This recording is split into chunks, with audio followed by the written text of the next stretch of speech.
I've always been a light sleeper. Every little noise in the night wakes me up. The creak of the house settling, the wind against the windows, even the hum of the fridge downstairs. But what woke me up last night wasn't any of those things. It was something different, something I can't explain. I live alone in a small house at the edge of town. It's quiet out here, surrounded by trees, no neighbors close enough to see through the windows. Just the way I like it. At least, I used to.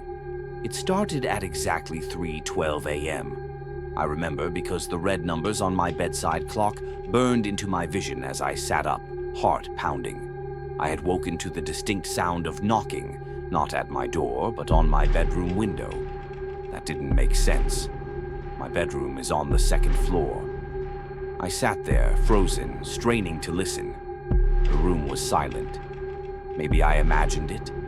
I lay back down, convincing myself it was just a dream. But then, 3 more knocks, slow, deliberate, louder this time. I turned my head toward the window. The curtains were shut, but I swear I saw a faint outline of something. Someone standing behind them. My stomach clenched. I reached for my phone on the nightstand, but my fingers were trembling so badly I almost dropped it. I didn't call the police. Not yet.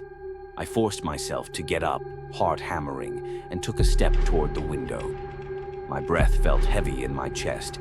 I don't know why I did it, but I reached out and pulled the curtain back. Nothing. Just the dark silhouette of the trees against the moonlit sky. My backyard, empty. My breathing slowed. I shook my head. Just my mind playing tricks on me. I needed to get a grip. I was about to turn away when I noticed something, a smudge on the glass.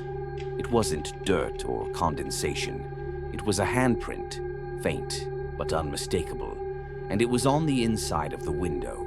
A chill ran through me. I backed away, forcing myself to stay calm. My front door was locked. My windows were locked. No one was inside, right? I left the room, creeping downstairs, turning on every light as I went. The house was empty. I checked the doors, still locked. I even checked the security camera feed from my porch. The motion sensor hadn't detected anything. I barely slept after that. When morning finally came, I convinced myself there had to be a logical explanation. Maybe the handprint had been there all along, and I just never noticed it before. Maybe the knocking was from the wind shaking a branch against the house. By nightfall, I had almost convinced myself it was nothing. Almost.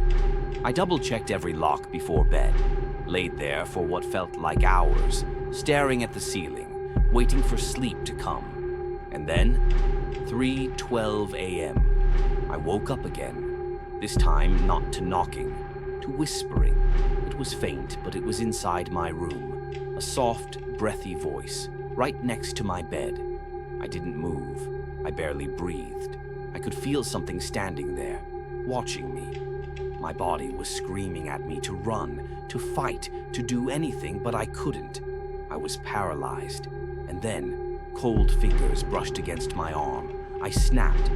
I lunged out of bed, grabbed my phone, and flicked on the flashlight in one motion. The room was empty. The whispers were gone. But the handprint on the window, it was fresh. And now, it was smeared.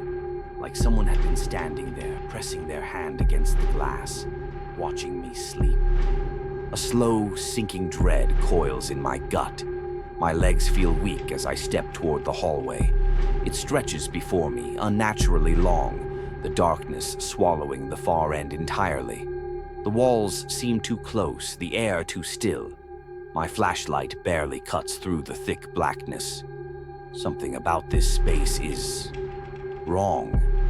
A quiet pressure presses down on me, an unseen force whispering that I should turn back. But I don't.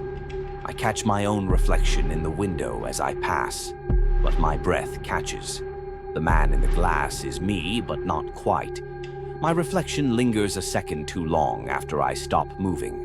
And there, just behind me, a faint, twisted figure stares back, though when I turn, Nothing is there. The security monitor on the desk flickers. Static distorts the feed, lines warping across the screen.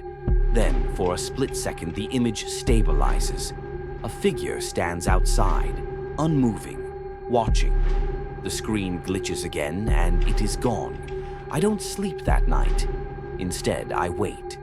The living room is dark, the cold steel of a hunting rifle heavy across my lap. My fingers grip the stock, knuckles white. My eyes remain fixed on the hallway leading back to the bedroom, but my ears strain for something else. The sound of footsteps, a whisper, a breath that isn't my own. The weight of the night is unbearable. I am not alone. I know that now. Beyond the window, the yard is bathed in silver light. And there, just beyond the tree line, it stands. A shadow against the moon, a shape that does not belong. Its features remain obscured, yet the sense of wrongness is overwhelming.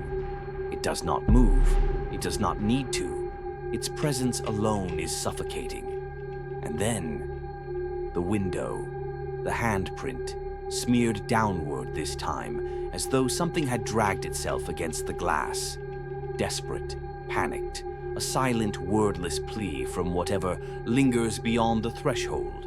Or perhaps a warning.